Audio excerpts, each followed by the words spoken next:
What if I told you there's a peptide your body already makes that helps you feel calmer, more connected, and less stressed around people? It's called oxytocin. Most people think it's just the love hormone, but biologically, it does a lot more than that. Today, I'll explain what oxytocin actually does, how it works in your brain and body, and why researchers are interested in it beyond childbirth. What is oxytocin? Oxytocin is a natural peptide hormone made in the brain.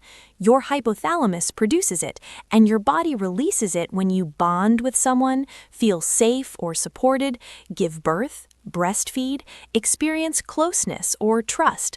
So oxytocin isn't something foreign, it's a signal your body already understands. What does oxytocin actually do? Think of oxytocin as a safety and connection signal. It tells your brain and nervous system, you're okay, you're safe, you can relax.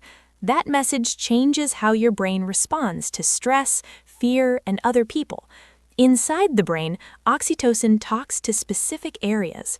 One of them is the amygdala, the part that controls fear and emotional reactions. Oxytocin helps turn down fear responses, reduce emotional overreactions, and make social situations feel less threatening. That's why it's being studied for social anxiety, emotional regulation, trust, and bonding. It doesn't force happiness, it simply lowers the volume on stress. Oxytocin also affects the stress system. Normally, stress releases cortisol, your fight or flight hormone.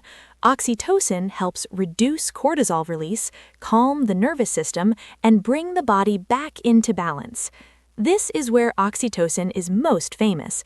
It helps strengthen emotional bonds, trust between people, parent-child attachment, romantic connection. It works by increasing activity in reward pathways in the brain. So connection doesn't just feel good emotionally, it's reinforced biologically. Oxytocin doesn't only act in the brain. In the body, it plays key roles in labor, helping the uterus contract, breastfeeding, helping release milk, sexual function, supporting intimacy and bonding. In men, it's also linked to emotional attachment, pair bonding, and aspects of sexual response. Here's something most people don't know. Oxytocin can change how sensitive your brain is over time. With repeated exposure, the brain can adjust receptor sensitivity, strengthen certain connections, and respond differently under stress.